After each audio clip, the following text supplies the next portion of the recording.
So yeah, so I think I don't know, several months ago when well, I was invited to teach at Land of Medicine Buddha for a month, like last spring, I think we started planning, and then they reached out to invite me to come to Ocean of Compassion Center. So as most of you know, I think myself and Venerable Namjong, we've been teaching the Discovering Buddhism as requested and hosted by Ocean of Compassion Center for like almost 3 years now. I think Dana's one of our best students in the Discovering Buddhism course, and Ors, who's here in the Zoom room. So yeah, and then I visited this area in like 2021, I believe, and then I came to visit the center. It was during the COVID that time, so there weren't any in-person activities. But I met with the board briefly here, and then we went and had lunch together. Yeah, in a park. Remember, we had lunch outside in a park, so we wouldn't transmit COVID. So yeah, so now that unfortunately the pandemic is over, I think it's okay, but yeah, okay, that's good. Okay.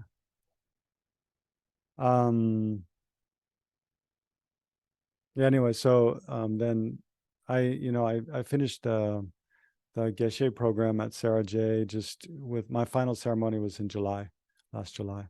So then I was able to. Then I'm free to travel after that. Otherwise, I would have had exams just a couple weeks ago, and then be preparing to go to the winter debate in Mungod this year. Anyway, so now and then when Massimo Corona was acting director of Land of Medicine Buddha, because I've known him for quite some years, and then we were just spending time together in Italy about a year and a half ago when I was there translating for Geshe Gillik. So then when Massimo was director of Land of Medicine Buddha last spring, I guess, then he invited me to come there to teach. So then, then Ocean of Compassion invited me to come here for this. So we worked out this weekend. It's a good timing. So now we have this weekend together to reflect on the two truths. That's the topic, right? The two truths.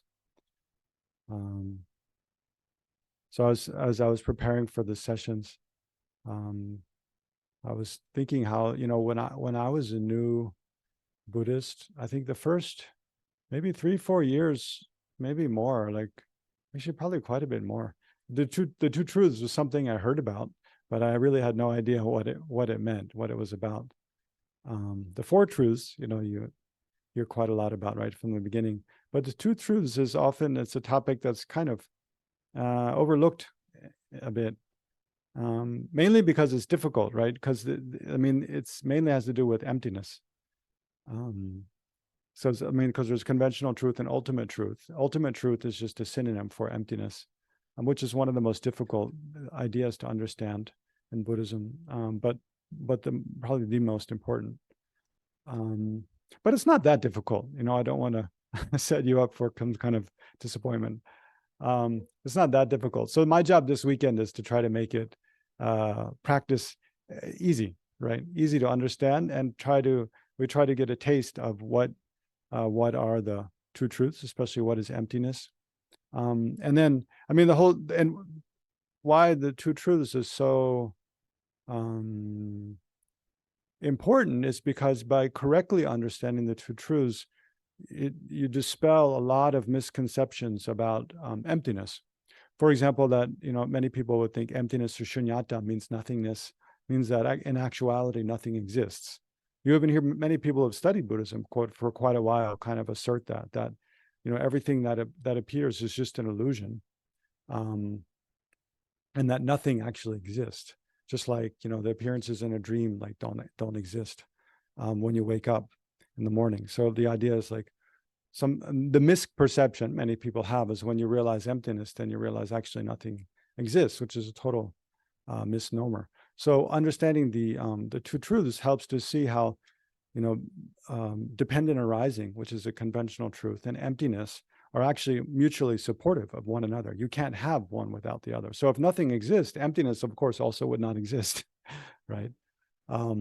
So emptiness doesn't mean, so understanding the two truths correctly helps one find the middle way between grasping at things as existing from their own side in an overly reified or concrete way, which is what we normally do innately, and the other extreme of nihilism, that nothing exists. So understanding the two truths helps to see how actually they're completely, conventional truth, the ordinary experience we have of everyday life, is completely compatible with the selflessness, which is the ultimate nature of things, which is what the Buddha taught. That is what we need to realize to gradually eliminate the root cause of suffering in our own minds. And that wisdom itself becomes the most stable source of satisfaction and joy and happiness over a long time. So so I'm happy to and also, when I was a new Buddhist, I think especially in like introduction to Buddhism courses, mainly teachers would present according to the Lamrim structure as we know it, beginning with, most wouldn't begin with guru devotion, they just kind of leave that out, and then beginning with some nature of the mind, and then the precious human rebirth, impermanence and death, suffering of lower realms a little bit, or Lamzo Rinpoche a lot, and then the three jewels of refuge, and then karma, and the middle scope and the great scope. Whereas, His Holiness Dalai Lama, he, over the last 20 years, he's been more and more vocal. I mean, these days, not so much, but for a period, His Holiness was really saying again and again the importance of, I think the way to introduce people who have a modern education and are familiar with, critical thinking and logic and reasoning, but who have a bit of maybe aversion to religion and kind of religious-y ideas. And that for such people with a kind of modern outlook, modern way of thinking, then actually, when you introduce Buddhism, it's good to introduce the two truths first, to introduce the ideas about dependent arising, because dependent arising is something, that everything is a dependent arising. Everything exists in dependence upon things other than itself, causes and conditions and parts. And then the difficult one is mental imputation, the mind that observes the subject.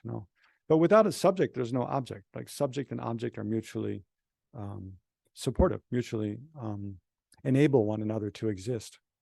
So, so His Holiness has often said that for people with a modern education, that when you introduce them to Buddhism, it's good to introduce the idea of dependent arising, and then how that is related to, the emptiness, that everything is empty of existing by its own power, from its own side, with some kind of force independent of, or not depending upon other things. Because that's something that it's a profound truth that we can access by just logic and reasoning, by thinking about clearly, without faith in like past and future lives, or heaven and hell, or have faith in the Buddha, or teacher, something like that. It's just it's something that appeals just to a logical, critical way of thinking about things. If we carefully think in our own experience, we can get a taste of how it's true, especially how us as a person, that we can see how, and this is one thing we'll do during the weekend, is how we have an instinctive sense of a self that seems to just be there by its own right, without depending upon our body and mind, and having control over our body and mind, being that which possesses and controls our body and mind, and without depending upon causes other than itself, and especially without depending upon our own ideas of self. It seems like it's a real thing, exists by its own side.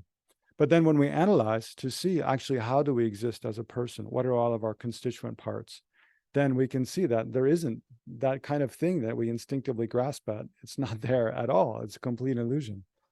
So then once we get a taste of that sort of profound insight that the Buddha explains so thoroughly, then it gives us, a basis to understand actually the Four Noble Truths, right? Suffering, the causes of suffering, and how those are related to that instinctive grasping at a self.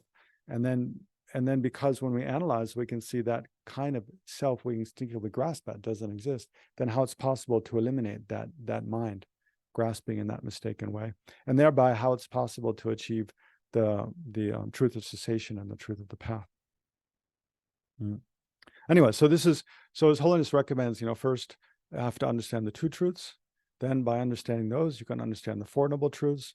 Then by understanding the Four Noble Truths, then one has a basis, like a rich, stable basis for generating some faith in the Buddha, Dharma, Sangha, three jewels of refuge. And then one can understand how the three jewels of refuge actually have the power to protect us from suffering, right? Otherwise, if we just like His Holiness at that point will often say, many people are culturally Buddhist. They're born into a Buddhist family, into a Buddhist society, and so just being Buddhist is just part of your identity. Identity as a part of that family, as part of that society, and then so as the main part of that, then you go for refuge to the Buddha, Dharma, Sangha.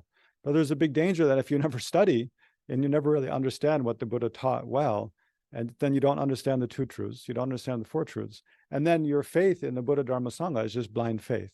You just have faith that they're something holy and they have the ability to protect you. Kind of like those who believe in a creator God have the belief that a creator God has the ability, if we please them, if we act the way they want, we make offerings that are pleasing to them, then they'll protect us from suffering. That they have this kind of all extensive power to determine what happens to us or not, which is a completely non-Buddhist idea, right? That there is any kind of creator like that who has power to determine what happens to each of us, because it's totally contradictory to karma, the law of cause and effect. So it's only by really understanding the two truths, understanding the Four Noble Truths, that we can understand how the Buddha protects. I mean, the Buddha primarily protects us by teaching the truth, by teaching the Dharma.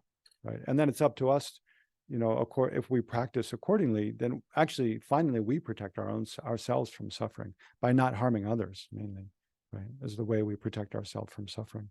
And by benefiting others, then we create causes for happiness.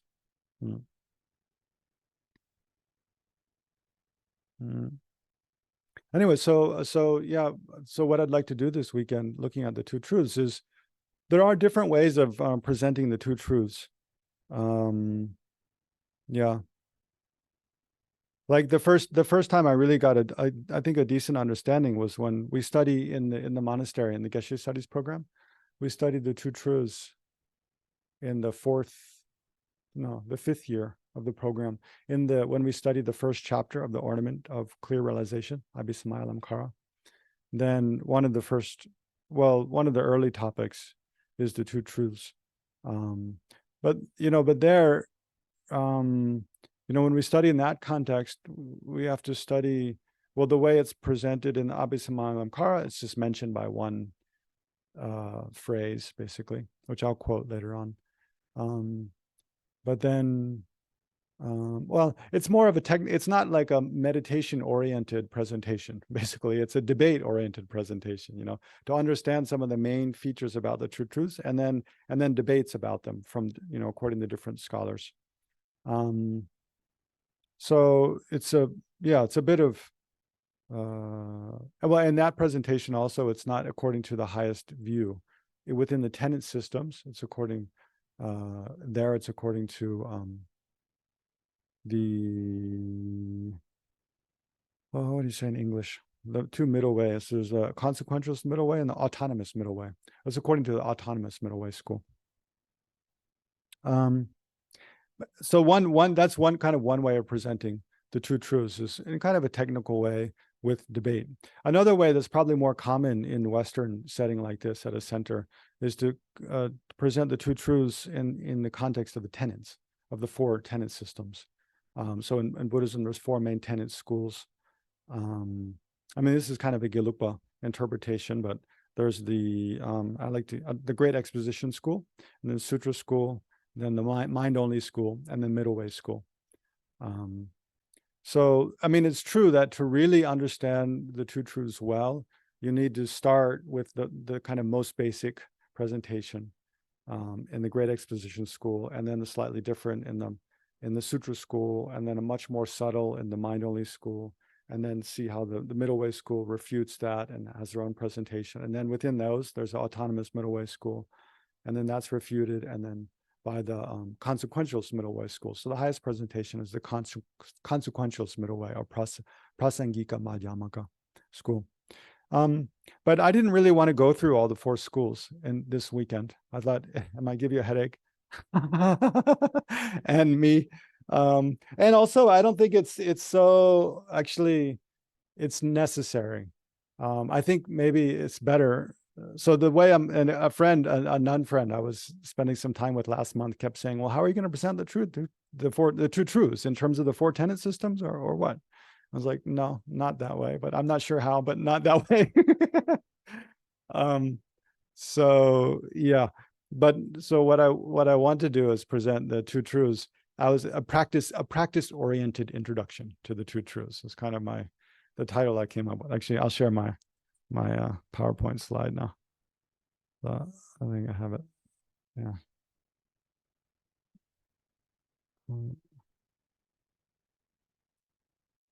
I'm clicking on the wrong one. There we go. Oh yeah, sorry, I shortened it to. I thought a practice-oriented introduction is a bit long, so I shortened it to practicing awareness of the 2 truths. But anyway, the idea is that I want to.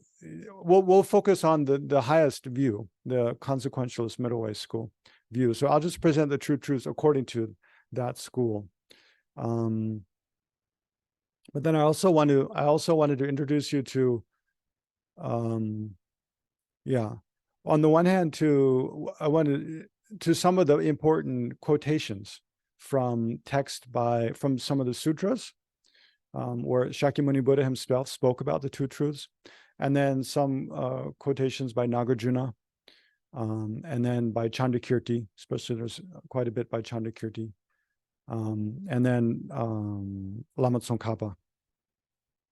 Yeah, a few quotations. So I want to also this weekend go through some of the important verses and quotations and passages from sutra relating to the 2 truths that help lay out the main ideas, to show that this presentation is something that comes from Shakyamuni Buddha himself, down through the ancient Indian masters, Nagarjuna, then Chandrakirti, and then down through the founder of the Gelugpa order, Tsongkhapa, Lama Tsongkhapa.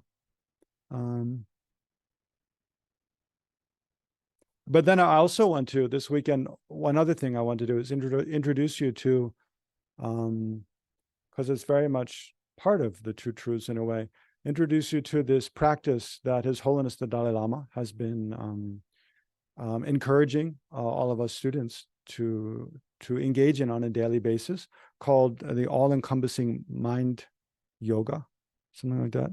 Here, I'll show you. Well, actually, I have to make sure I have to open it up in my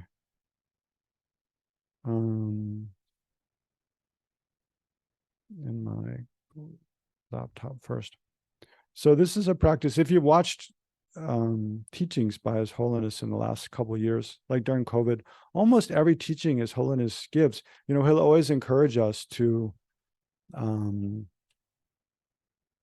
meditate every day on emptiness and compassion, and then encourage us to combine the meditation with this kind of visualization of compassion as a disc of white light, a moon disc at one's heart. And then imagine the mind realizing emptiness is a white vajra standing on top of that. And then there's a mantra to recite to kind of stabilize that visualization. So of course, the main thing is just meditating on compassion and wisdom of understanding dependent arising and emptiness every day, because that's what eventually will lead us to purify our minds, accumulate merit, and eventually to achieve the form body and the truth bodies of a Buddha, become enlightened. Let me open up. And so Michael Losang Geshe, who he's a monk who grew up at Koban. He's American. I think his father is Greek, his mother is American. But hold on, I can't find this text. Oh, here it is. He did the entire study program at Sarah. At Sarah J. But he didn't take the Geshe degree at the end for different reasons. But then when I first went to Sarah, he was just finishing in 2004. And he translated for several years for, I think, Geshe Doga in Australia, and then taught at that center for a bit. And now he's a resident teacher in Sweden.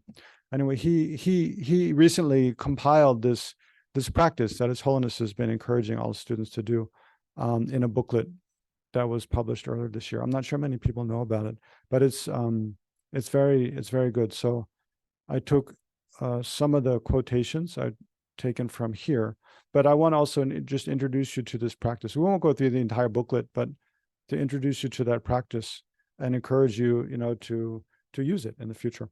So that's one other thing I'd like to do this weekend. Okay, so yeah, so we have these four sessions. Yeah, today, this morning, and then have lunch, and then the afternoon. I think each session is about 3 hours or so. What time we stop at 12:30? Yeah. Okay. And we'll have a break. We won't go for 3 hours straight. We'll have a break in the middle. Yeah, so we have basically 4 sessions with a little break in the middle of each.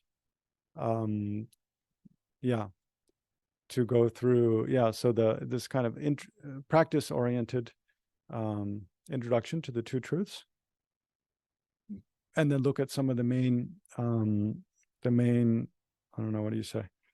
The main quotations regarding those, and then also integrate that with this practice of the all-encompassing mind yoga.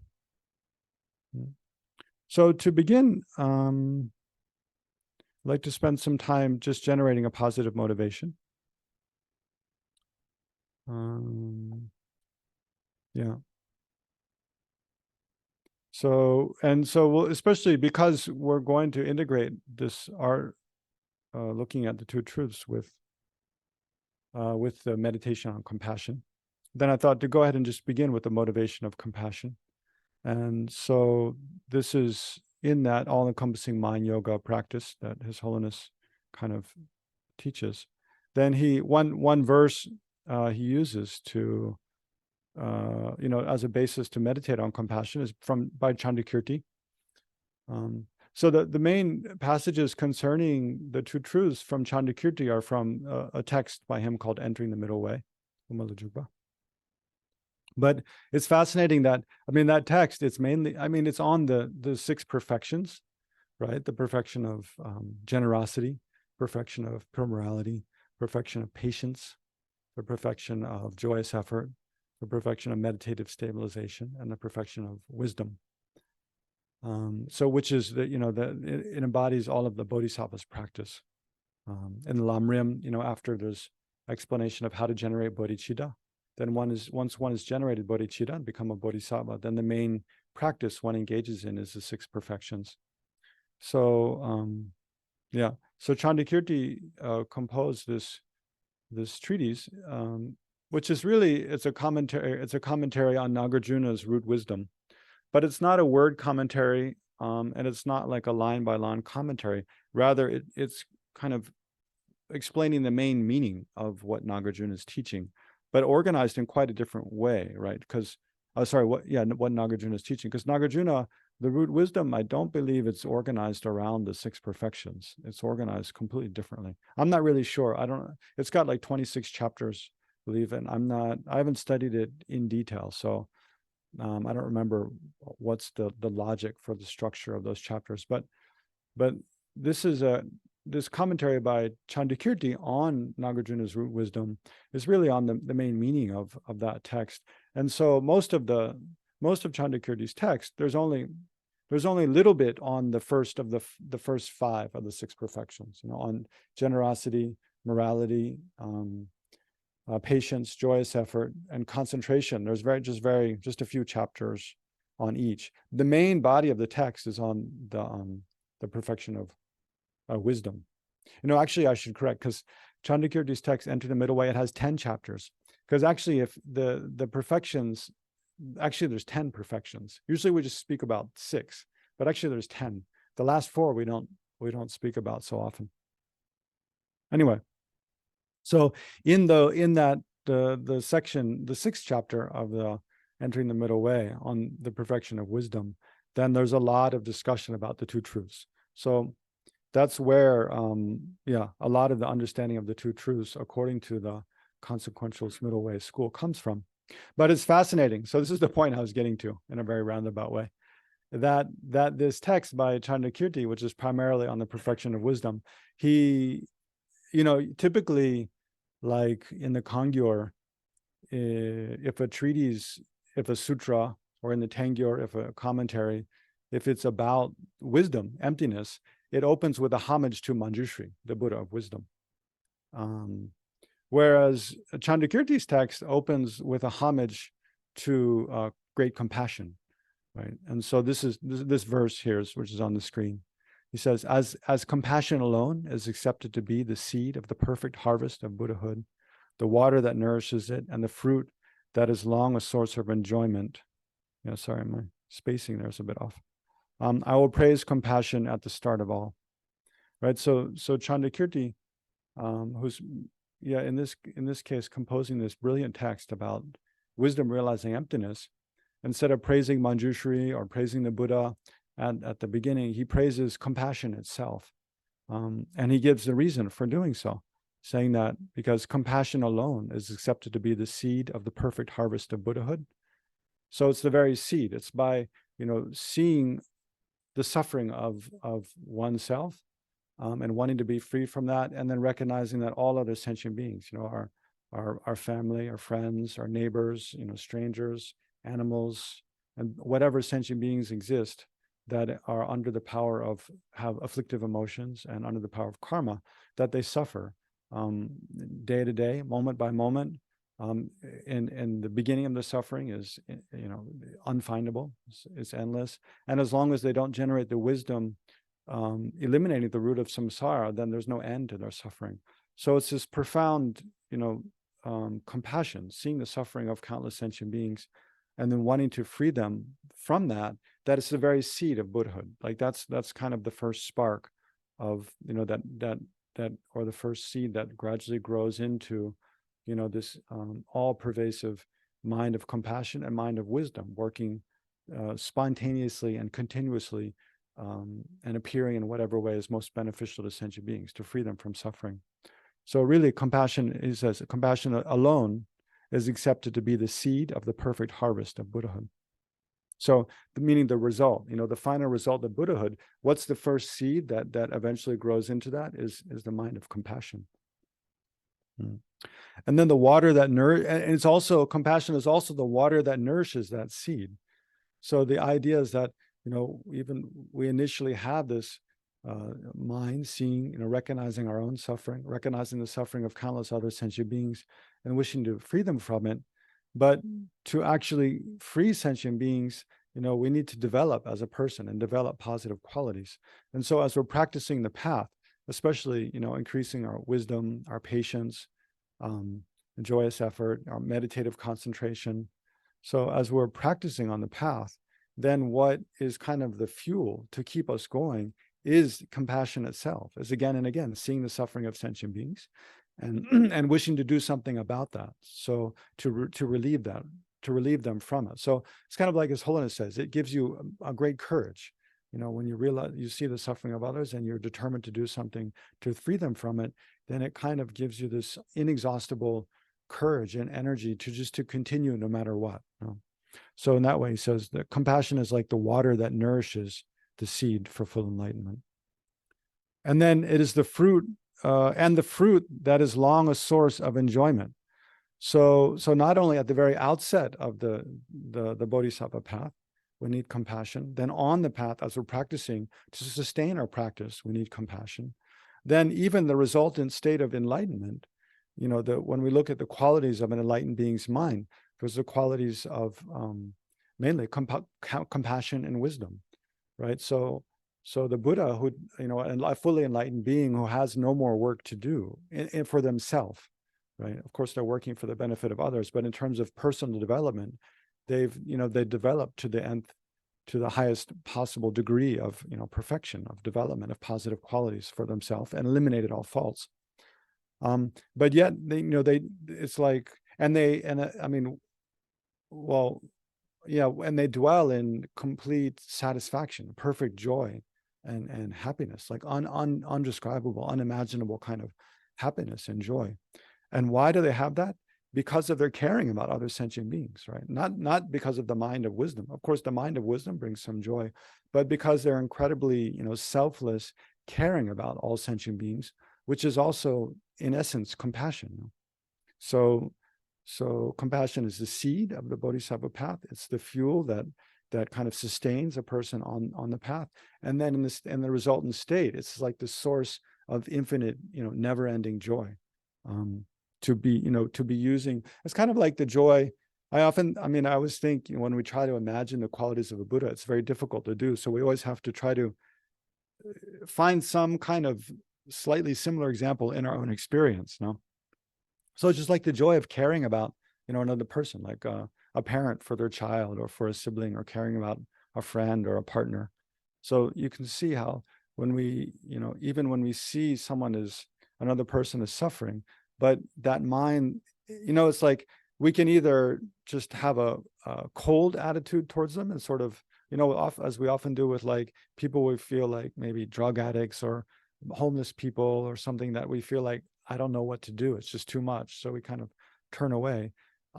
Or we can have a real caring attitude, really desiring to do something to benefit, even though we don't know how.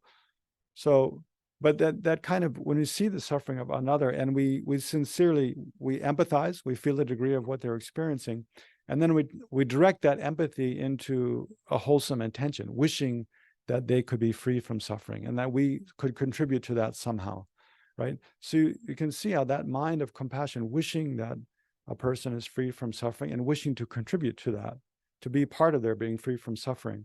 Of course, there's a sadness that goes with awareness of their suffering, but there's also a kind of joy that goes just with thinking, may I be part of relieving them from suffering, right?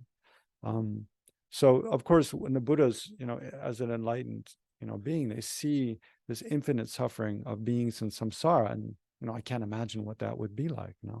Um, we just see what's reported in the news every day, and that's quite a challenge to stay happy in the face of that.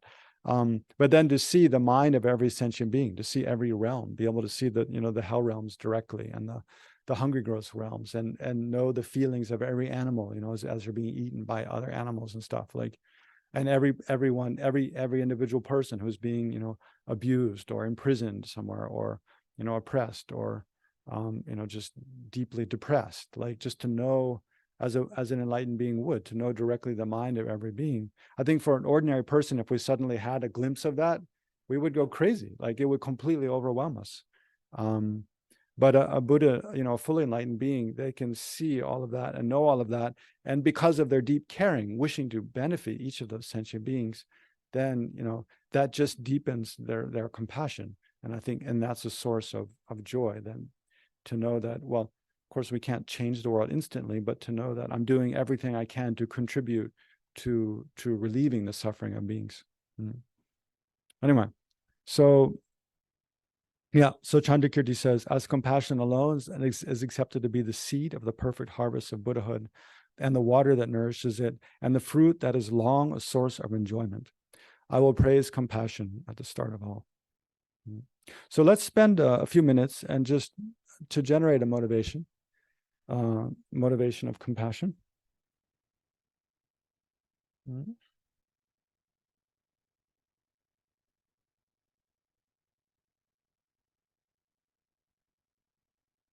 So get comfortable in your meditation posture.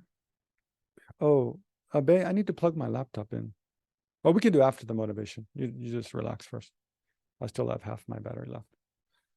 I just forgot.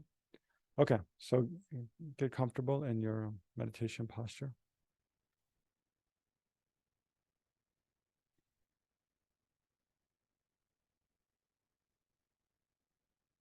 And then spend a minute or two focusing on your breath or another object of placement meditation, just to focus your attention.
Mm. And then visualize yourself surrounded by all sentient beings.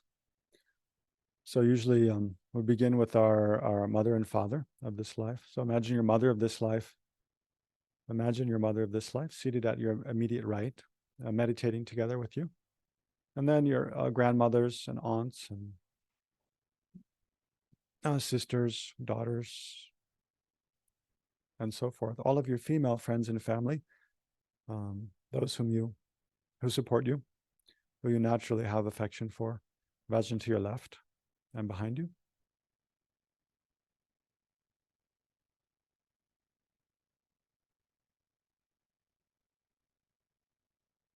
And then briefly imagine your father of this life seated at your immediate right, or your main male caregiver of this life. And then all of your grandfathers and uncles and so forth, your male friends and family. Imagine seated to your right and behind you. And remember how they support you in your life, how you're interconnected with them, and how they've given so much kindness and yeah, assistance to you in this life.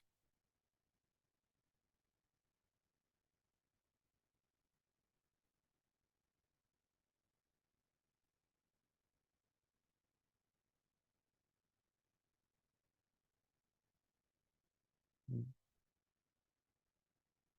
And then imagine those whom you're most prone to become angry or irritated with, or you tend to have aversion towards. So imagine these people in the space in front of you at a comfortable distance, facing towards you. And especially remember how their minds are under the control of afflictive emotions, just as ours: attachment, anger, confusion. So just as us, just as we have mistakes, we make mistakes. Remember how they also make mistakes due to having uncontrollable um, delusion, afflictive emotions, wrong ideas in their minds.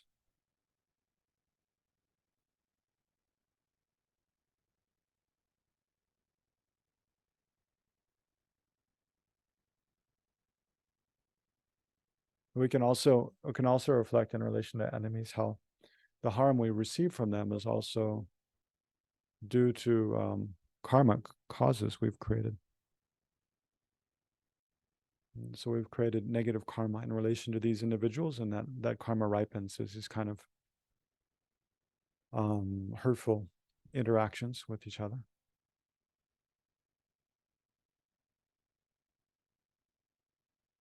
And then visualize all the other sentient beings, all the human beings, animals, and other beings of the six realms. Imagine it in human form, in the space all around you.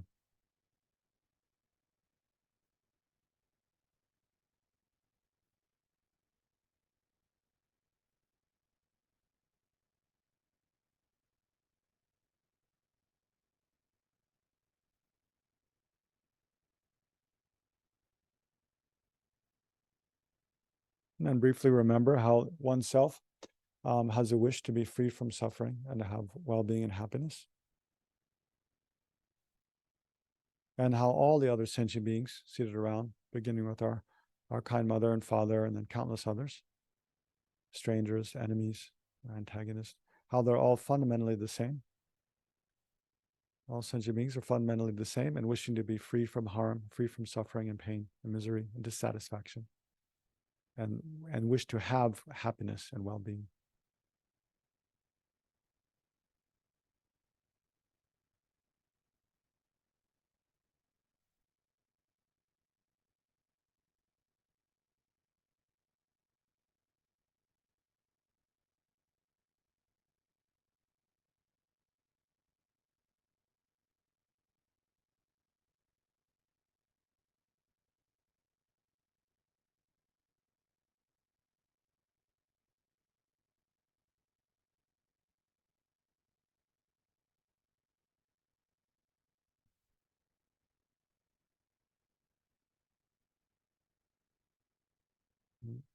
So then within that, on that basis, then generating the mind of compassion as a motivation for studying the two truths this weekend.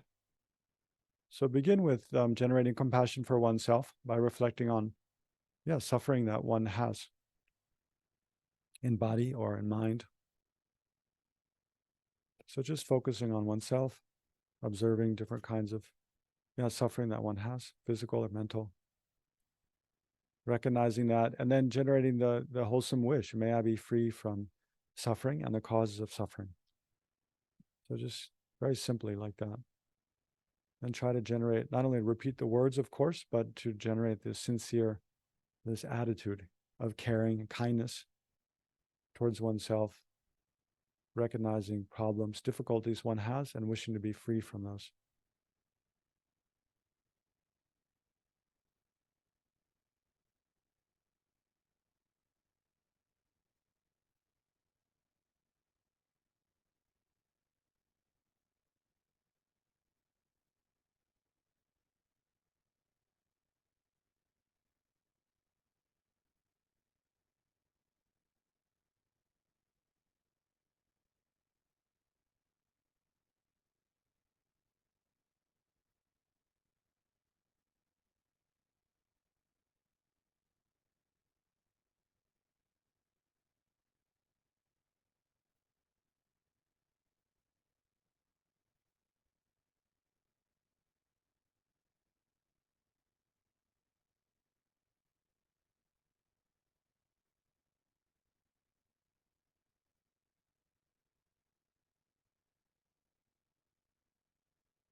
And then gradually extend this mind of kindness and caring, recognizing the suffering of others than yourself. So extend this attitude of compassion out to others for a couple minutes.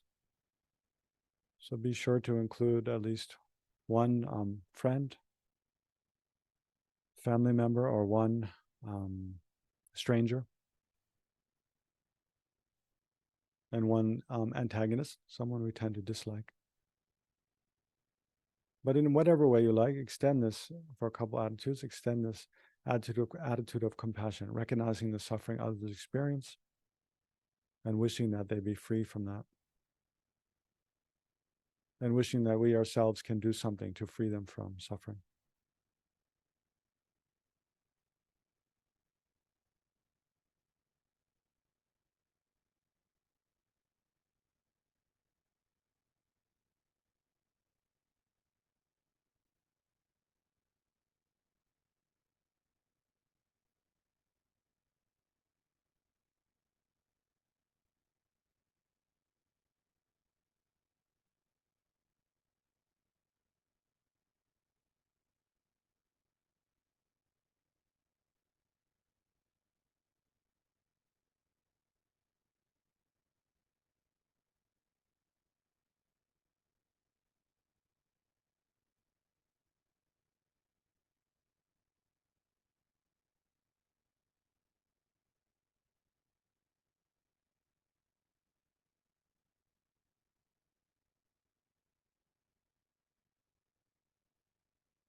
Mhm. And then finally connect that mind of compassion for oneself, compassion for others, wishing to free other sentient beings from suffering. Then connect that to this, what we're doing now, no? Engaging in this two-day teaching on the two truths. So especially recognizing how it's through correctly understanding the two truths is the only way actually to eliminate the root cause of suffering, the ignorance, grasping at an exaggerated sense of self, which is the root cause of suffering. So try to think, according to your own, sincere beliefs, something along the lines of, in order to free all sentient beings from suffering, then I must, generate the wisdom, understanding the causes, of suffering and the method to be free from that, and also the causes of happiness and the methods to achieve perfect lasting happiness. So in order to develop that, then I'll engage in this contemplation and study of the two truths as taught by Buddha. And by this, may I quickly become fully enlightened in order to be of the greatest service to others.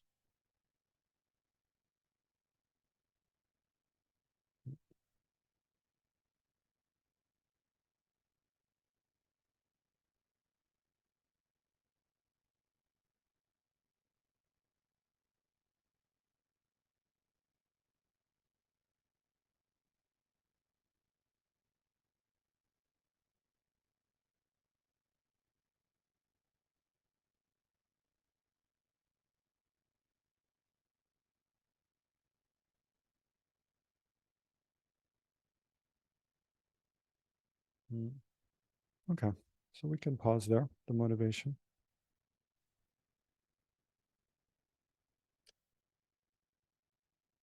I was thinking, actually, I think usually you should do the motivation before, and then after that, go for refuge, and then offer a mandala at the end. So maybe tomorrow we'll do that way.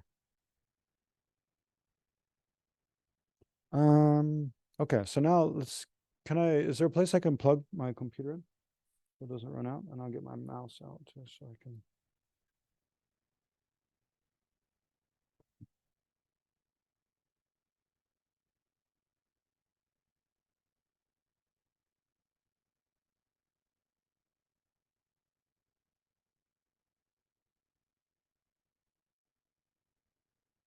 Yeah,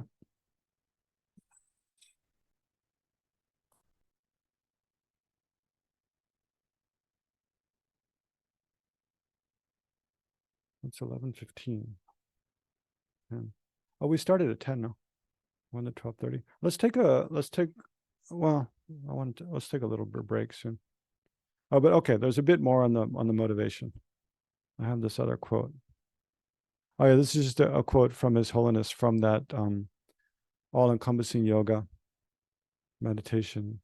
His Holiness says, "O Buddha Shakyamuni, who has our uncommon and ultimate object of refuge, attain that state of enlightenment as a result of the practice of compassion." Hmm. Oh yeah, and then I forgot this step, to visualize compassion as a disc of white light at one's heart. So let's do that. So you just jump back into your compassion meditation. Yeah. Yeah. So again, briefly visualize yourself surrounded by all sentient beings, remembering the suffering of oneself, one naturally that one has, and there's innate wish to be free from that, and then generate the mind of compassion, wishing more deliberately, conscientiously wishing to be free from suffering, and then the same for countless other sentient beings, recognizing how they suffer and wishing to free them from suffering.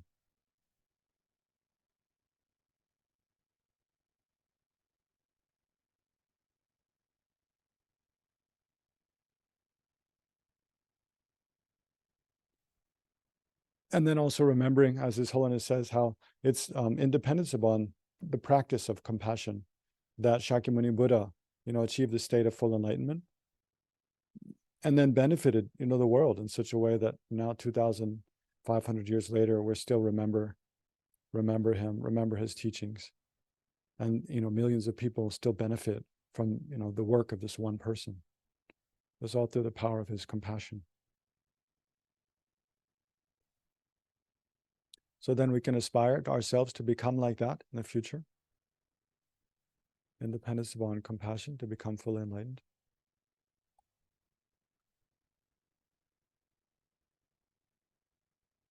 And then finally, so imagine this mind of compassion, and you can also think bodhicitta, then takes the form of a disc of white light at one's heart, whatever size is comfortable for you. So imagine at the very center of your heart chakra, then this mind of compassion takes the form of a disc of a white light.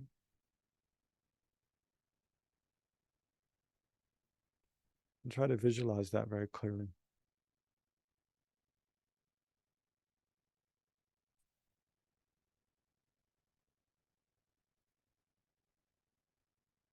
And make sure when you visualize, make sure you're not looking at it like as if, you are one thing and that mind is something separate from you.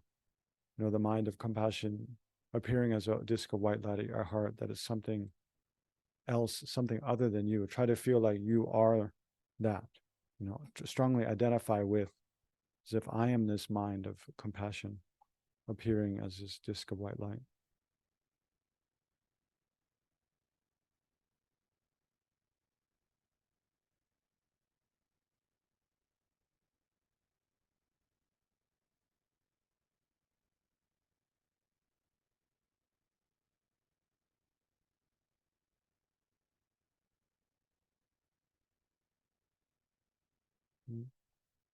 Okay, so then relax your attention there.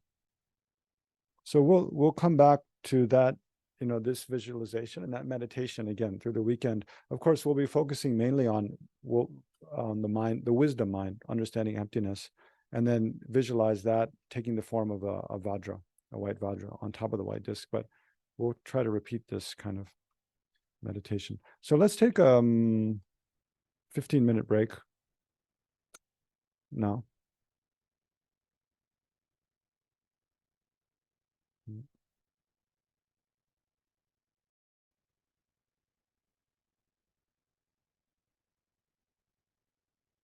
Okay, so first I'd like to, speaking about the two truths, just to spend some time looking at the importance of understanding the two truths, like why are they important? So I was already saying a bit about in the introduction, but just to continue and then again quote from a few scriptures about it. So the first, the basic idea is just why the two truths are important is to bring our understanding, bring our perception, our understanding into balance with reality.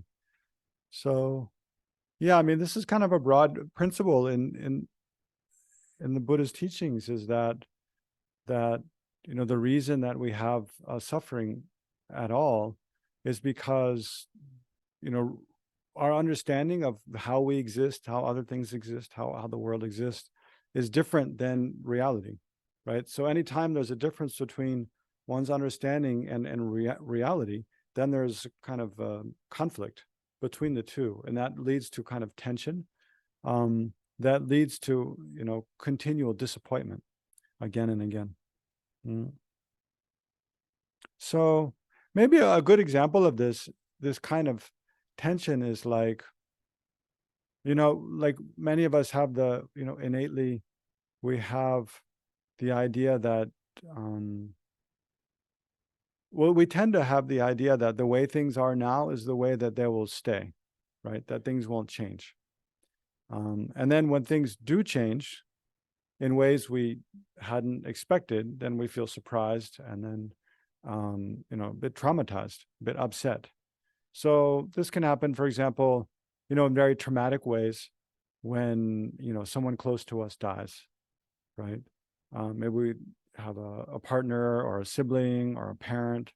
And especially, you can see, especially like for parents that have, a parent in relation to their children, parents innately always think, I'll die before my children, right? So one of the most tragic things can happen in a person's life is if their children die, before the parent does, the parent's children die.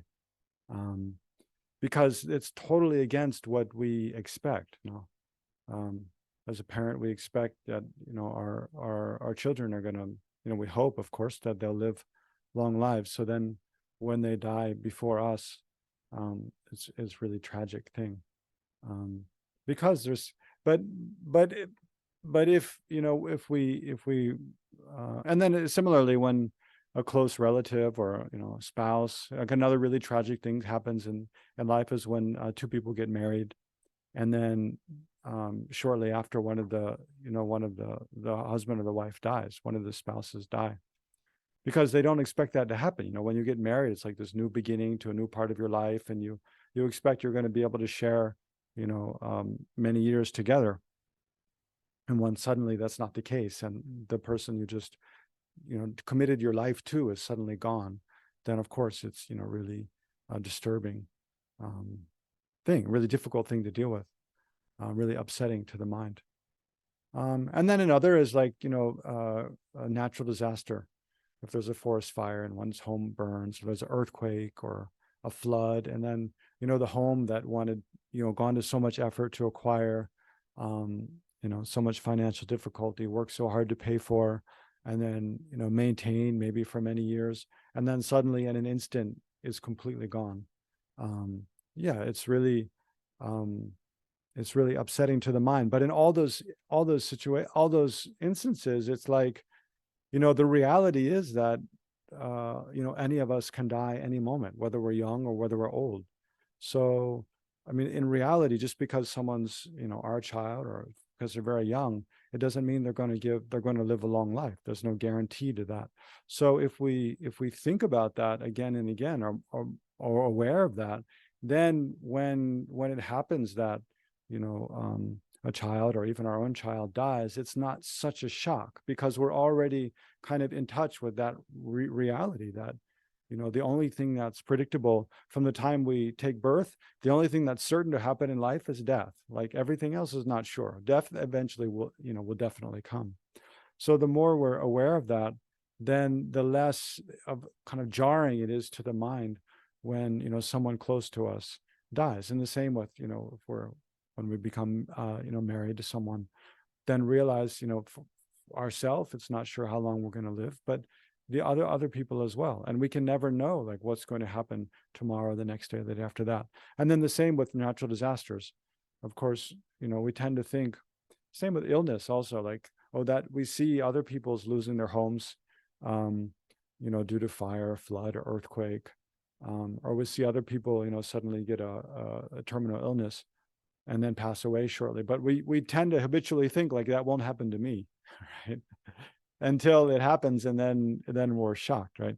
So that's kind of an example of like the way we think about things not being in tune with like reality of the situation, right?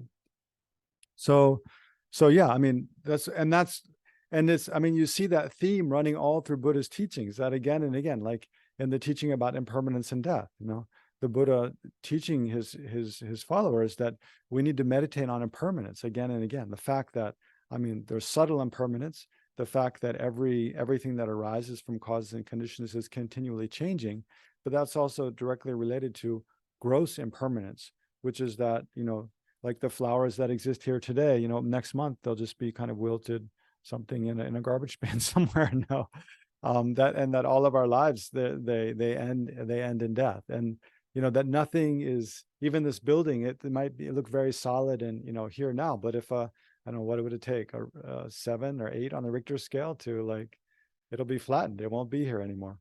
Um, so so thinking about impermanence and death, it helps bring our mind into tune with reality, that things are changing, and anything that has arisen from causes and conditions, especially on the basis of ignorance, is not stable. No, it's not lasting, and it will change.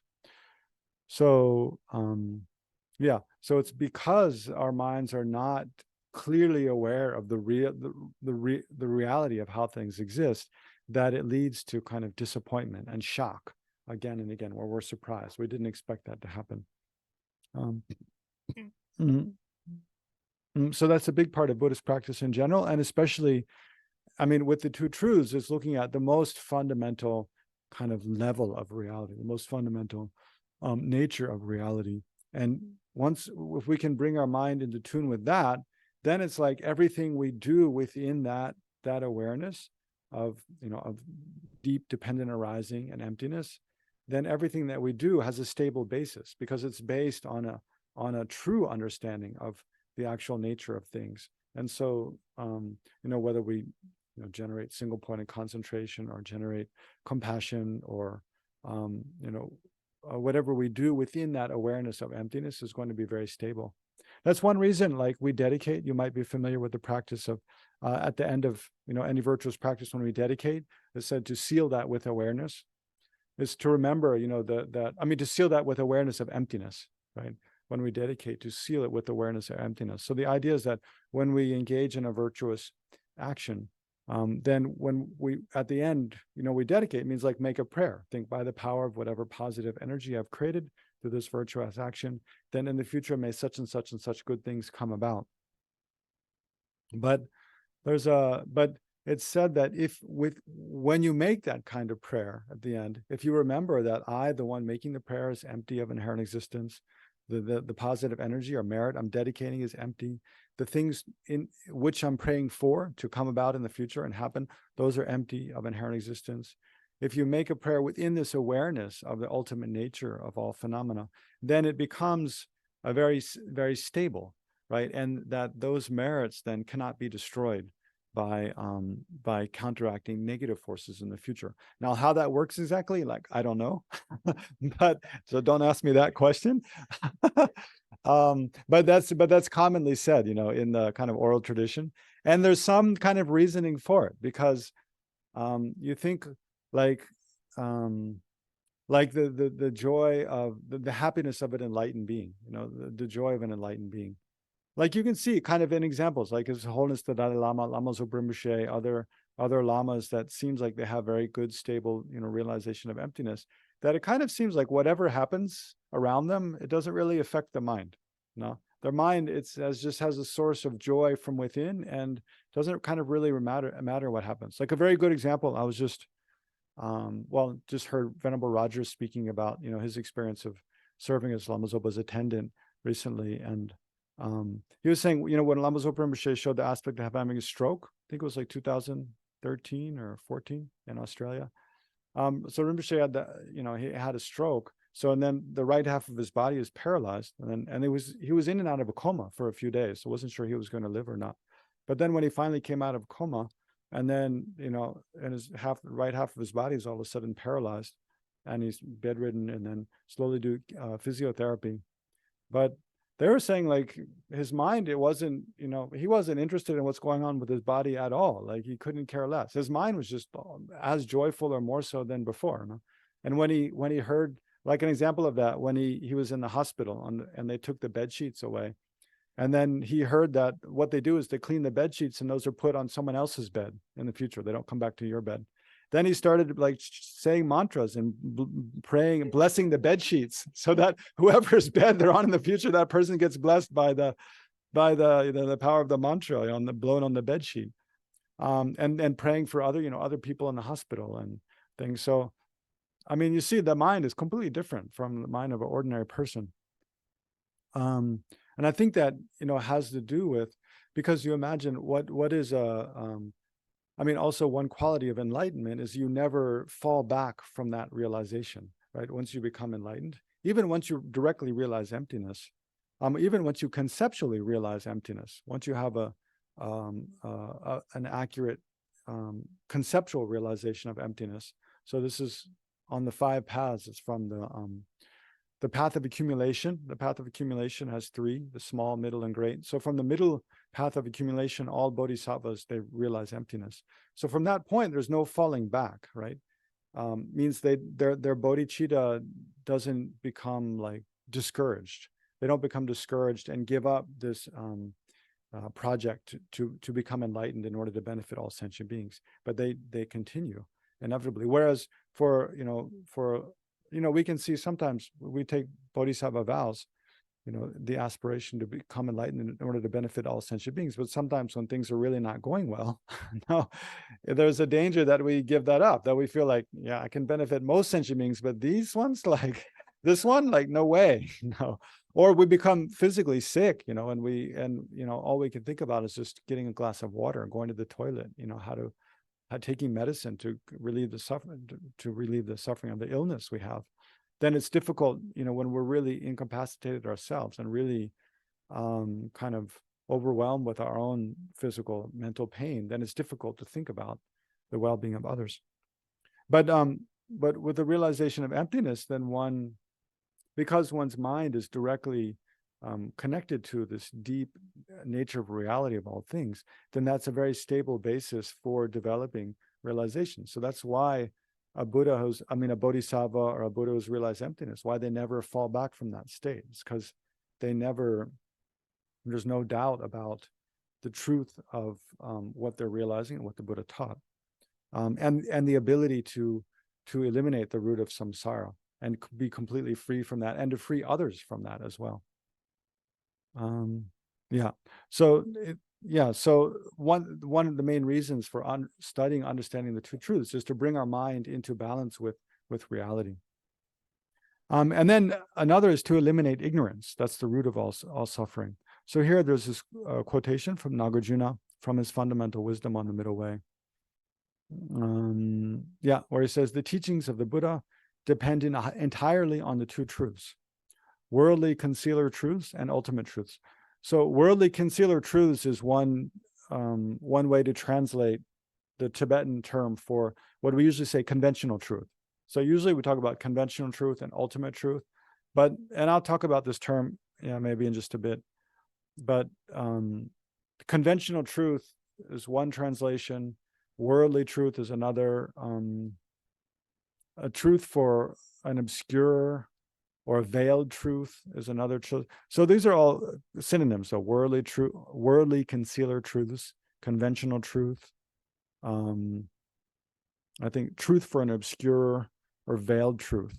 Sort of 4 different translations for that same phrase in Tibetan. And I'll come back to why that phrase is so difficult to translate a bit later. And ultimate truths. But in essence, here he's saying the teachings of the Buddha depend entirely on the two truths: worldly concealer truths and ultimate truths. Whoever fails to understand the difference between these two truths fails to understand the nature of the Buddha's profound doctrine, right? So to understand the teachings of the Buddha, the essence of the teachings of the Buddha, one has to understand the two truths. Mm. And then, so how does that relate to, the importance of understanding the two truths in order to eliminate the ignorance that is the root of all suffering? Because you think, the whole point of, Prince Siddhartha becoming enlightened and then teaching the Dharma was to eliminate the root cause of suffering. So, before he became enlightened, then he studied with different teachers in the, I don't remember the names, but in the Hindu tradition. And he generated very deep, who led him to generate, I think one like the third jhana and another the fourth jhana, but very deep levels of meditative concentration within. And when one is in such a kind of meditative equipoise, there's no feelings of suffering at all, right? So there's no manifest pain in the body or the mind whatsoever. And even there's no feelings of pleasure, pleasant sensations in the body or in the mind that cause a slight disturbance in the mind. So from the fourth concentration upwards, the feelings that one experiences is all neutral. So one can abide in this sort of state of peace, a peaceful kind of meditative equipoise for days and days at a time, or even years at a time. So although the Buddha, Prince Siddhartha, before he became enlightened, he achieved that state, but he recognized that even no matter how long one abides in that state, still one's under the control of karma. Eventually, the karma to abide in this life will come to an end, and one will experience death. And then karma will throw one into rebirth again. So that there's still not an end to suffering.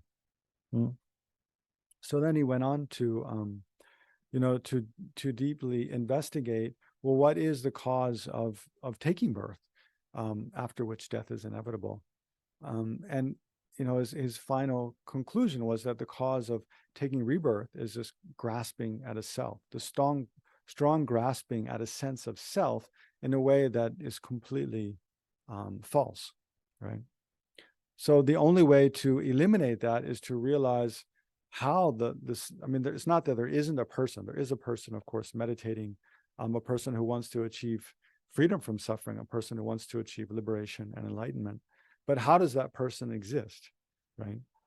So it's kind of like the explanation of how we exist as a person is all part of conventional truth. But the understanding of the false kind of way of grasping at ourself that doesn't exist, so that mere lack of a self existing from its own side, that's ultimate truth. And that's something that's true about all phenomena in the world. So I'll go to a next quotation, but it's important to make this connection between the kind of ordinary suffering experiences we have, how those arise from karma, how the karma arises from afflictive emotions like anger and attachment, arrogant pride, and so forth, and how the root of those afflictive emotions is ignorance, grasping at inherent existence, or grasping at a self existing from its own side. Right? So there's the very root of samsara, this an ignorance grasping at a self existing from its own side. That leads to selfish concern, which is obsession with our own likes and wants and needs at the exclusion of thinking about others. And that leads to attachment for what we like, aversion to what we don't like. Then that leads us to engage in contaminated actions, especially harmful actions like killing, stealing, lying, sexual misconduct, slander, and so forth. And then that karma is what throws us into rebirth in the first place, and then causes all kinds of unfortunate things to happen to us, unfortunate experiences to arise in our lives, and at the time of death throws us into a next life. So that's how this whole cycle of samsara goes around and around, but it's all powered by ignorance. So to eliminate suffering, we have to eliminate that fundamental ignorance. And to do that, we have to understand the two truths, right? So that's why they're important. So then Nagarjuna, another verse from the Fundamental Wisdom by Nagarjuna, where he kind of lays out this progression. Now he says, by exhausting karma and affliction, so karma and afflictive emotions. So remember, there's the result, suffering, then the cause of that is karma, and then the cause of that, afflictive emotions. So by exhausting karma and afflictive emotions, one is liberated. So one's completely free from the suffering of samsara. Karma and afflictive emotions come from false conceptions, right? So here he's starting to talk about, so these false conceptions, actually what he's talking about here, what is it? Namdo. Yeah, in Tibetan it's Namdo. So yeah, actually I skipped this step because it becomes a little bit more complicated. But okay, so remember, but I'll stick it in now. So remember, there's the resultant suffering, ordinary suffering that we experience, that comes from karma. That comes from afflictive emotions. And then he's saying afflictive, like attachment and anger. So why don't we just stick with anger? We'll just take anger as an example because it's quite obvious. So imagine like, so take the example of anger, right? So when we receive, well, you can say like this, when, like, for example, in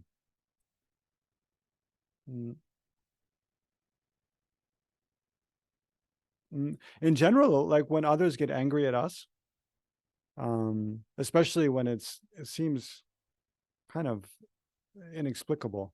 But in general, when others get angry at us, that's partly a result of our karma becoming angry at others. But also, especially like, think about, well, karma is usually explained not so much in terms of the afflictive emotions, but in terms of the non-virtuous of actions that we actually engage in. So like if we physically harm another, we get angry at mosquitoes biting us, we get angry at it and then kill it. That the karma, the resultant, there are four types of karmic result. But one of those is, physically harming another creature with malice, is others harming us with malice, or just receiving physical harm. So it can be even illness or, being attacked by someone else or something. Oh, there we go. So that's an example. We have physically harmed by, illness or by another person. And then that comes from karma that we created by physically harming another sentient being.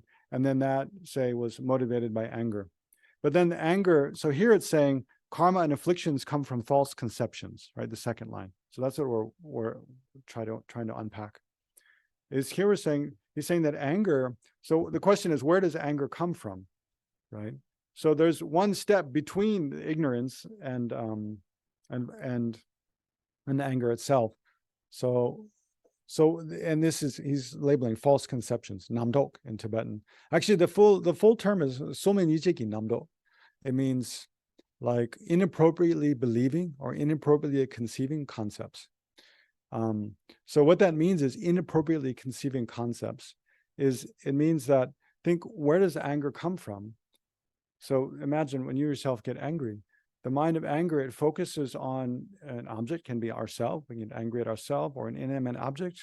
Can get angry at the screen for not showing what's on our laptop, for example. Luckily, Bei didn't do that. She's a very patient person, but it can happen. Or can get angry at another person. But in any case, when we get angry, we observe an object of our anger, and then we focus exclusively on negative things, something we see wrong or bad about it, right? And we have the perception that that negative thing we see about the object of anger is a property of the object from its own side. So that's the false concept, that one. And then it's in dependence upon thinking, oh, that object that I'm focusing on is inherently bad.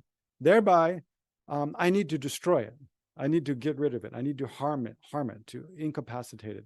And then that's anger, right? So that mind wishing to harm is anger. But the step before the false concept that gives rise is a mind focusing exclusively on a negative, something negative. So it's the same. When we become angry at ourselves, are we thinking about what a good person we are and how intelligent we are, how good looking we are? No, no. We're thinking about something, we see something mistake that we made, or that we labeled mistake or labeled bad about ourselves. And then we become upset with that. No? So it's like with anger at ourselves, we look at something that, and it's not like it is negative just by its own right, but we look at something, we label it as negative, and we feel like that inherently is negative. That's not just my opinion. It's not the way I see that I just perceive it. It is inherently bad. So that negative feature has its kind of own existence from its own side, independent of my projections, independent of my opinions or my beliefs, my judging, right? That the object has some kind of negative aspect from its own side. So that's a false concept. That's an inappropriately believing concept, right? That's what's being translated here as false concept. And then that gives rise, so it's that exaggeration of the negativity of something and the sense that it is negative, totally independent of our perception. Whereas, because of course, in actual case, when we perceive something as negative, that's just our way of framing it as something negative. You can see the glass half full, the glass half empty. Even harmful, what are ordinarily considered bad things, can also be there's also kind of the silver lining, right? Can also be seen as just recognizing, okay, the destructive character of something we did or something someone else did is an opportunity then to change, right? So it's a good thing to see. Not that everything that happens is good, right? But we tend to exaggerate the negativity of things and focus exclusively on that. And then that gives rise to anger. So that's what he's saying here. By exhausting karma and afflictive emotions. So basically saying, in order to be liberated, be free from suffering, one has to eliminate karma and afflictive emotions. To understand those, we have to understand where they come from, right? So karma and afflictive emotions come from false conceptions. And those come from elaboration. So elaboration, tröpa in Tibetan. And here, Lama Zopa Rinpoche preferred the idea of he would use elaboration a bit, but more like covering. So the sense of the meaning of the sense of the word here is those come from elaboration of inherent existence. As for elaboration, it is ceased by emptiness or ceased in emptiness. So the idea is that we have this innately arising ignorance, grasping at things as existing from their own side from long before, right? It's not just from this lifetime, from countless past lifetimes. And then here's another question. I'll throw out all the questions I can't answer first before you ask me. So here's another question I can't answer is why do we have ignorance? There's no answer. It's just we have. Where did it come from? It's not like we didn't have it at some point and then we ate a bad apple and then we have it or something. It's just we have it from beginningless time. So we have this ignorance innately grasping at ourself as existing from its own side. Anything we see, if we see it as good, we feel like, oh, it really is good from the side of the object. It's not just a projection. It's something we see as bad. It really is bad from the side of the object, really from its own side. So that's the way we innately grasp at everything. And that actually relates back to why the word conventional truth, and why it's also called, what is it, worldly concealer truths, or veiled truths, or truths for an obscurer. But I'll make that connection more clear later.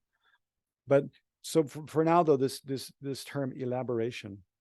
So because we have this innate habit or tendency to see everything as existing from its own side, as it is, because of some, essence to the way it is, then we project that. When we see anything new, we project this kind of view that, it is what I see it as, not because it's a projection of my mind, because it's a projection of the flowers.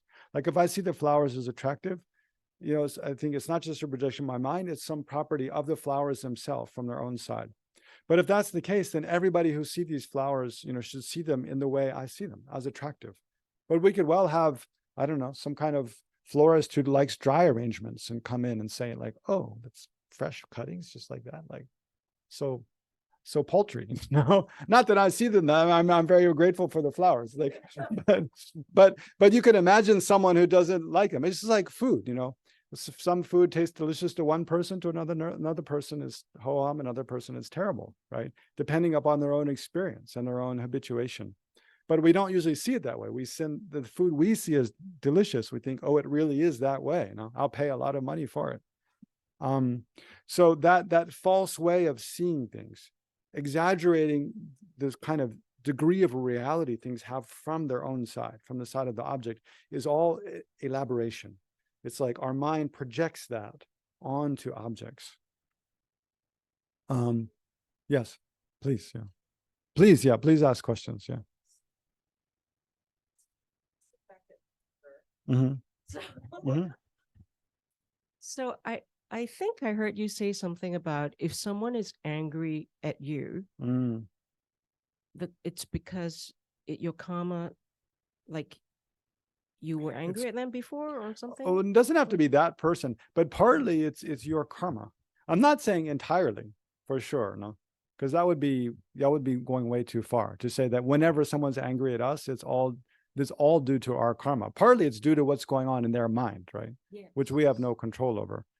Because that would also, if it was the case that anytime someone's angry at us, it's all due to our karma, then it means also anytime we're angry at someone else, it's not our fault, it's their karma, which means there's no point in practicing patience, because we can't control another person's karma. So it's always mixed. It's both. It's when someone else get angry at us, it's partly our karma just to be in that situation where we're around people who get angry. Like, why are we in the situation in the first place? Partly it's due to our karma to be the object of another person's anger, but primarily it's due to what's going on in the other person's mind. Right? Yeah. It's just like receiving harm. When another person harms us, like, why did they harm us as opposed to the guy next to me or the other one? Why am I the object of this? Why am I in a relationship with this person such that they would harm me in the first place? Partly, like, how can we answer that? Like, either if we believe in a creator God, it's because it's God's will, right? If we don't believe in creator God, just like materialistic view of the world, it's just because the movement of atoms and in the universe, and there's just happenstance that is just total happenstance. There's no meaningful reason, just completely what do you say, chance. Yeah, random chance. It's just random chance. So and there's no way we have any control there. So it's not as simple as, oh, because I did something to this person in the past, in our past lives, and that's why now that person is angry at me. It's not as simple as that. No. Right? No. It's not as simple as that. No, but if you look at the karmic aspect of it, it is that, because we treated, especially if someone gets angry at us and treats us badly in that moment, we're experiencing that because we did the same to someone else in a past life. Not necessarily that person. No. Yeah.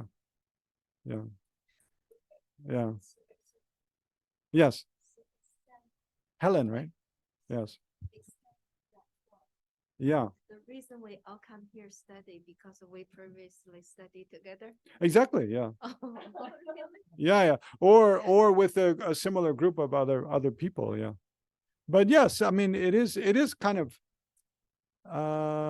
yeah, I mean, actually, maybe I should backtrack a little bit. If someone else is getting angry at you, there has to be some karmic connection with that person. I would say so. Yeah. Although that starts to get into like the subtle workings of karma, which is only the object of only an enlightened being. Like the subtle workings of karma, you can't directly see it. Like we can see things around us. You can't prove or disprove it by just logic, reasoning. Like you can only understand it by, looking at what the Buddha taught, or by yourself purifying your minds to become enlightened, such that you can see. But yeah, like like to take rebirth to your parents, like if you die and then take rebirth as a human being, you can only take rebirth to a couple that you have a karmic connection with. Even if there's a couple that the conditions are right such that you could be conceived to them in that moment. If there's no karmic connection with them somehow, then you can't take rebirth to that couple. Now, does that mean, yeah, I don't know exactly the details of that. Like, how would you have created that kind of karmic connection in the past? Well, it means like, yeah, you probably means yeah. I mean, generally karmic connection means you interacted with that person in such a way that like that you could have a kind of interaction with them again. Like, let me think of maybe a more black and white example of like a karmic connection. Mm.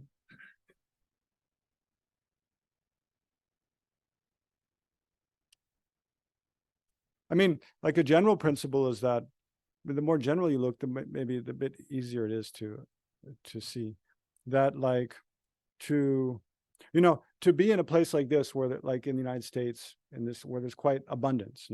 We're in a very comfortable room, nice wall-to-wall carpeting, nice ceiling, electricity. You have food, all the food we want, more than we need. There's it's a sign that to be able to be in that situation, you have to have practiced generosity in the past. Like the cause of abundance is giving, is generosity. That one is a bit easier to see, no? So, but then the specific cause, like, well, let's stick with this example of a specific person harming me. Would I have had to harm them in the past? Specifically, that I'm not sure. I can't really say. Or to be born to a specific set of parents, what does it mean to have a karmic connection with those parents? Well, the karmic connection would be that we've given birth to them in a past life. That would be the most obvious. That we've been a parent, or not given birth necessarily, but we've been a parent to them in a past life, right?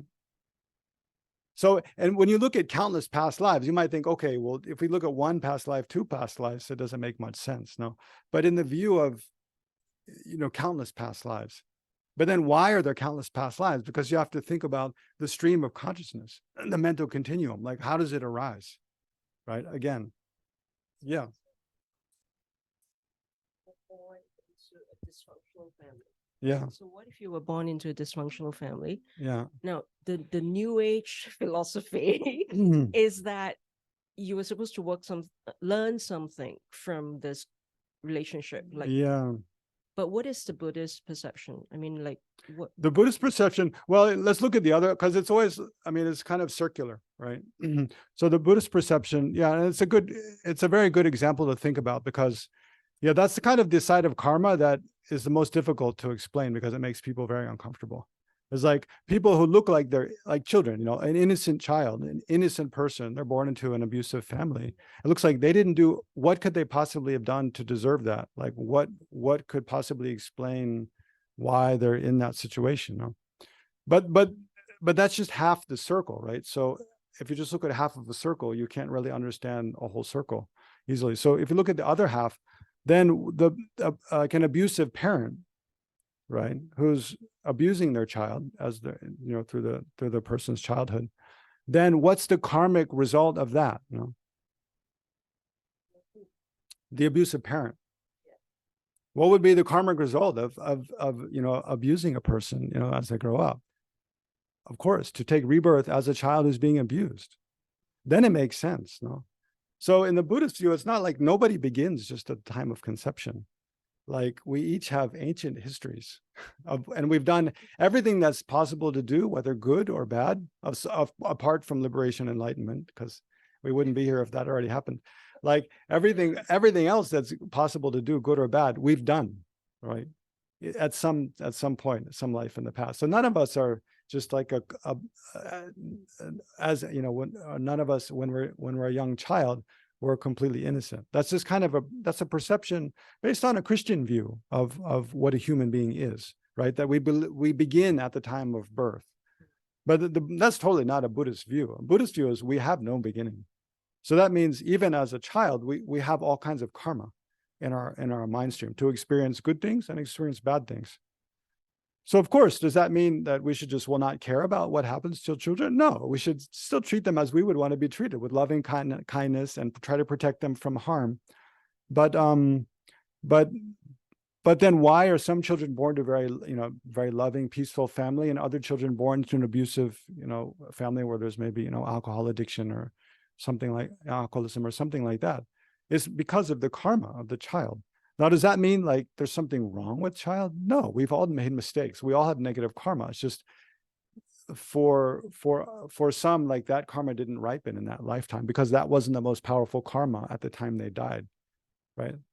So yeah, but it makes sense, a person who's very abusive to their children, then and they don't purify that karma, then at the time of death, it's a very intense negative karma. No, can you imagine like being alcoholic and then abusing your children like for many years? Like it's a very dark thing to try to imagine, right? And then to die with that kind of, you didn't really generate regret, you didn't purify that, then to die with that kind of mind is kind of unimaginable, right? So but you can imagine then how the power of that mind, then that's what would throw you into taking rebirth, to abusive parents, right? Mm-hmm.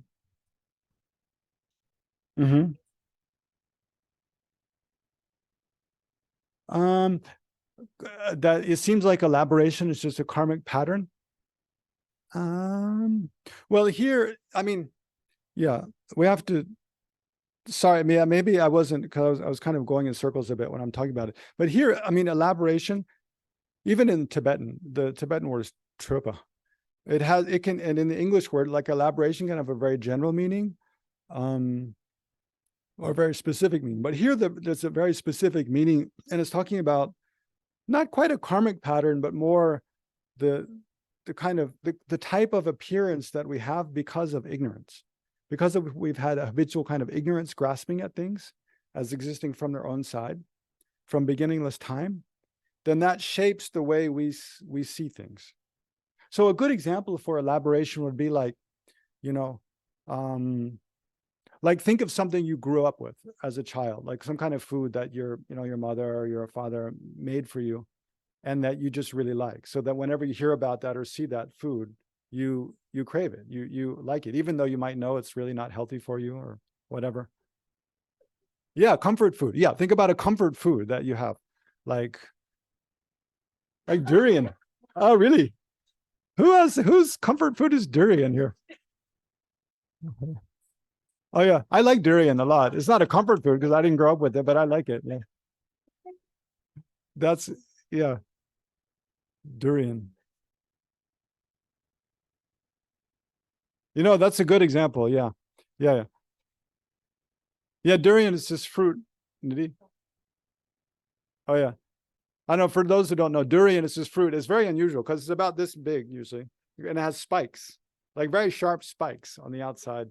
And then you cut it open, and then it's got like kind of kidney-shaped pieces inside, and it's very pungent smell. So, like I was recently in Singapore, and it was durian season. Oh, really? Yeah, it was durian season, and there's a street vendors with big piles of durian. You can smell from a block away. Yeah. But yeah, so imagine like you grew up with durian as a comfort food, then or a comfort food, then just when you smell it or hear about it, you see it as attractive. No? So that seeing it as attractive is an elaboration. It's a projection of your mind. Because of your relationship with that, you project, oh, delicious onto that. Whereas other people who maybe never smelled it before, never tasted it, when they smell it, they think, oh, like terrible. No. So that shows that the attractiveness that we perceive is not a quality of the object.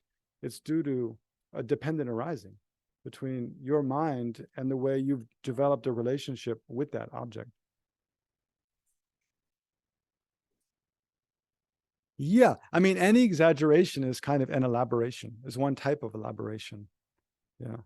So Lama Zopa Rinpoche would always describe like a covering, like the mind covers, just like a tablecloth. You throw it over, throw it over a table, so it looks nicer. So the tablecloth, it covers what the way the table actually looks. The tablecloth covers that. So that's a kind of elaboration. It's like that. Like a tablecloth covers the table. So here's the table is the object. And then the tablecloth is a representation of like our mental projections onto the object. So like say durian, and then if you have it's a comfort food, you grew up loving durian, then your mind, when you see it, your mind projects delicious onto that. But then you don't perceive it as if like, oh, I'm experiencing durian as delicious. Rather, you just think, oh, durian is delicious from the side of the object.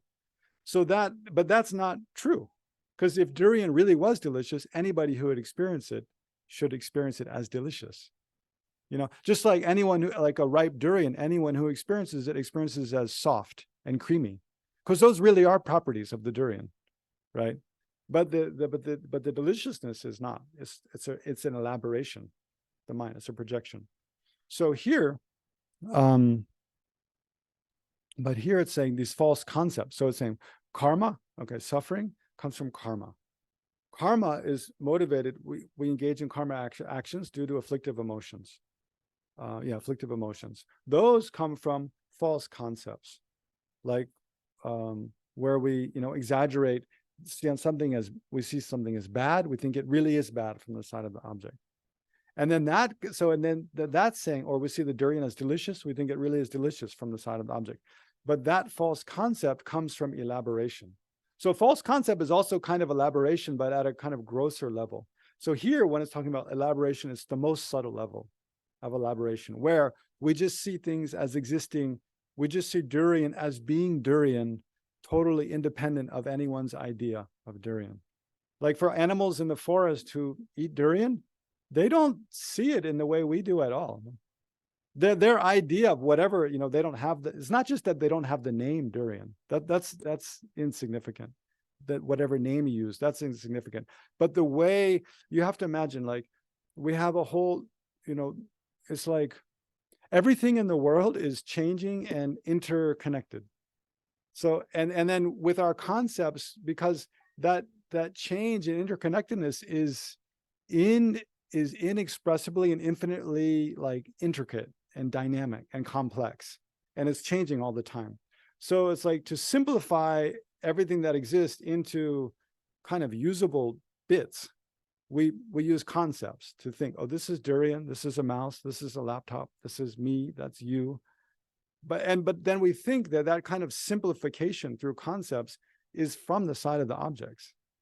But it's not. It's a projection on the world. That's what you can see when you learn another language, that it's like the first time you learn a different language, you kind of realize like, oh yeah, my way of thinking about the world is just so connected with my language that I grew up with. But when you learn another language, you see that, oh, these other people, they have a whole different way of like breaking up, colors and shapes and ideas and relationships. They think about them in a completely, not completely, but very different way, And then you kind of get this insight into, oh yeah, my whole world is kind of shaped by my ideas. So the kind of elaboration here is like, what it's talking about here is this most fundamental, just thinking that things exist from their own side. apart from our mind, that the objects, there's an objective reality. Objects have a kind of reality to be what they are, independent of anyone's perception of them. And that's totally false. Everything that exists as it is, what it is, independent upon a mind that perceives it. So that's what we're talking about the whole weekend though. So if you don't get that like right now, don't worry. No, that's what the two truths is all about. There's these two levels of truth. The way things actually exist, that they're totally empty of existing in any way from their own side, versus conventional truth is that the way things exist is the way things appear to us is false, right?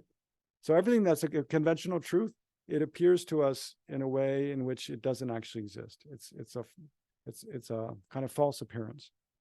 Anyway, we'll come back to that. I know that's not very clear right now, but we'll come back to that. So just to summarize before we stop for lunch.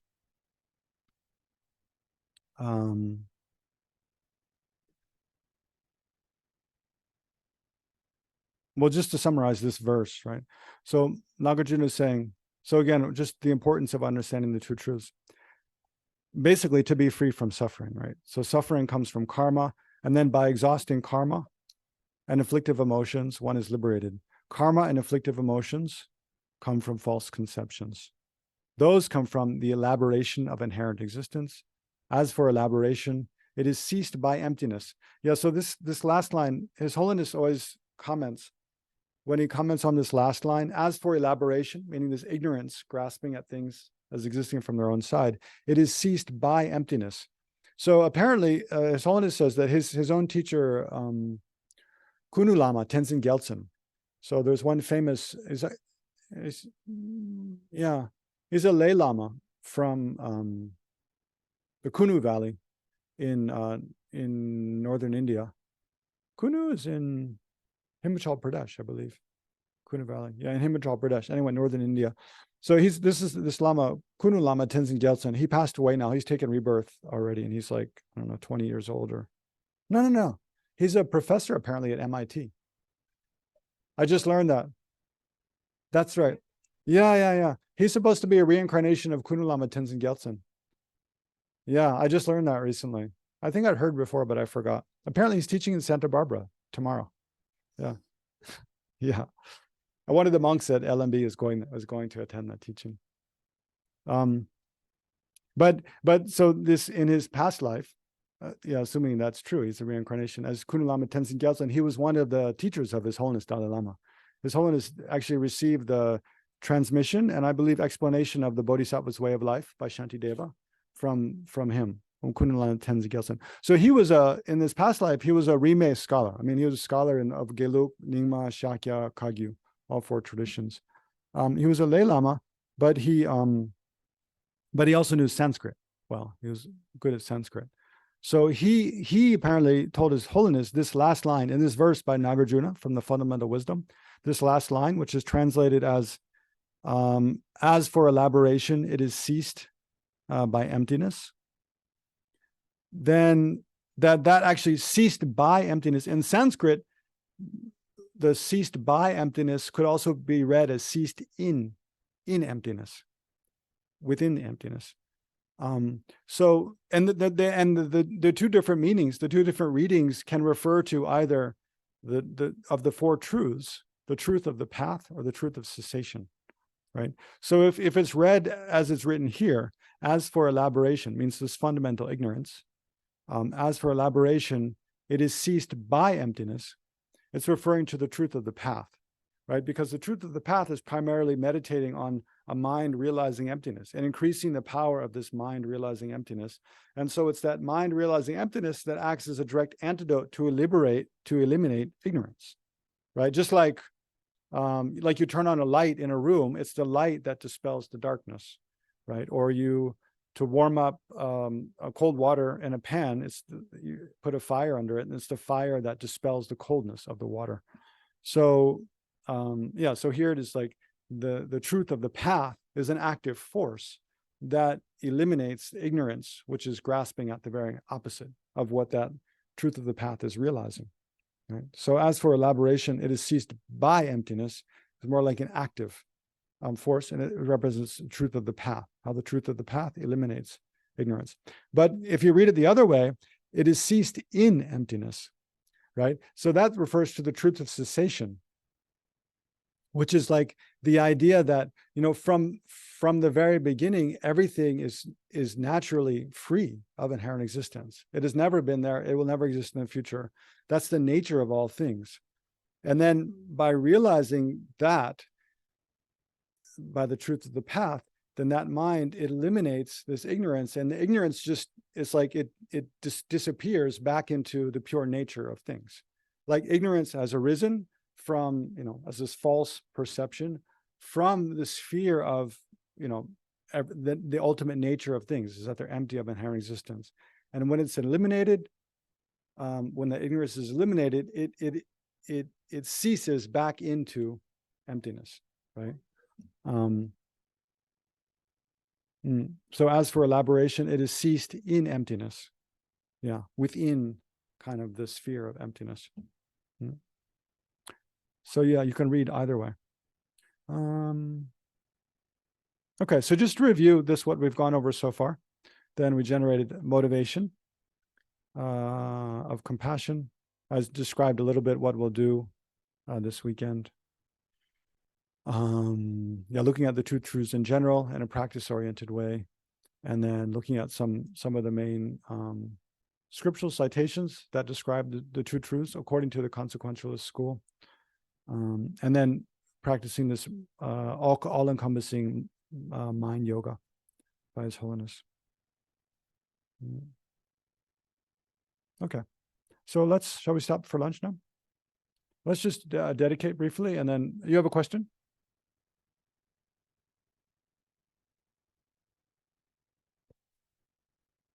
You don't want to answer it, or you don't want to ask it? I just ask it, might answer it in the next session. Okay. So you said, Hmm. sorry, you asked. Maybe Adi has a question too. It's 2 minutes. Elaboration of conceptual inherent existence. Yeah. Okay, yeah, maybe next session you ask me. Oh, sure, yeah. Yeah, sorry, I didn't look at the chat box.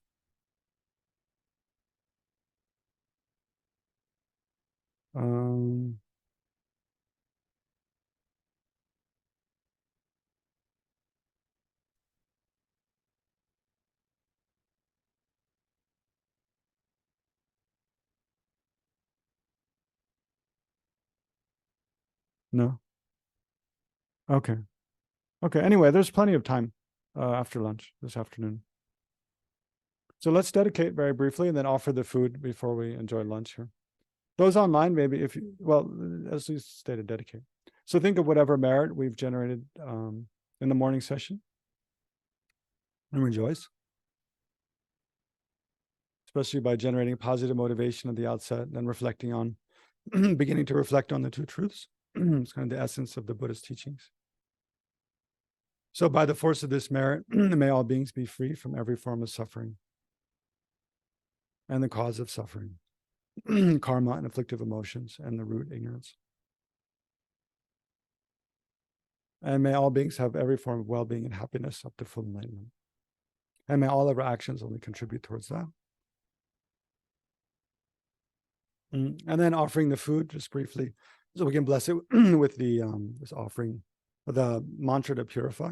Om Ahum, Om Ahum, Om Ahum. And then why don't we recite the offering cloud mantra? So as we recite this mantra, if you know, join along. If you don't know, it's okay. Then we imagine the food that we're about to enjoy becomes skies full of beautiful offerings in the nature of bliss and emptiness. Om Namo Bhagavate Vajrasara Pamadana Tadagadaya Arahade Samhasambuddhaya Tayada Om Bhaja Bhaja Maha Bhaja Maha Teze Bhaja Maha Vida Bhaja Maha Bodhi Chira Bhaja Maha Bodhi Mendo Pasam Kamana Bhaja Sawakama Avaram Vishodane Bhaja Soha Om Namo Bhagavate Vajrasara Pamadana Tadagadaya Arahade Samhasambuddhaya Tayada Om Bhaja Bhaja Maha Bhaja Maha Teze Bhaja Maha Vida Bhaja Maha Bodhi Chira Bhaja Maha Bodhi Mendo Pasam Kamana Bhaja Sawakama Avadana Bishodane Vajaso. O Namo Bhagavate Vajasara Pramadana Tadagadaya Arahade Samasam Buddhaya Tayada Om Bhaja Bhajama Bhajama Teza Bhajama Vida Bhajama Bodhichira Bhajama Bodhimano Bhajan Kamana Bhaja Sarakama Avadana Bishodane Vaja. So by the power of the truth of the three jewels, by the blessings of all the Buddhas and Bodhisattvas, by the might of the two collections and the sphere of phenomena being empty by nature, may these piles of clouds of Samantabhadra offerings be received by all the Buddhas and Bodhisattvas and all holy beings. So imagine these offerings, clouds full of blissful offerings are received by all of our teachers, as well as the Dalai Lama, Lama Zopa Rinpoche, and others, and by all the stupa, statues, scriptures, everywhere in the universe, all holy objects. And imagine we're making this offering on behalf of all sentient beings. Those offerings which belong to all sentient beings, on their behalf we make. And so by the force of this offering, may all beings be free from, especially from hunger and thirst, have every form of health, of well-being in body and mind. And may all beings prosper, and especially may the Dharma remain long. Okay, thank you all, and see you at 2 o'clock.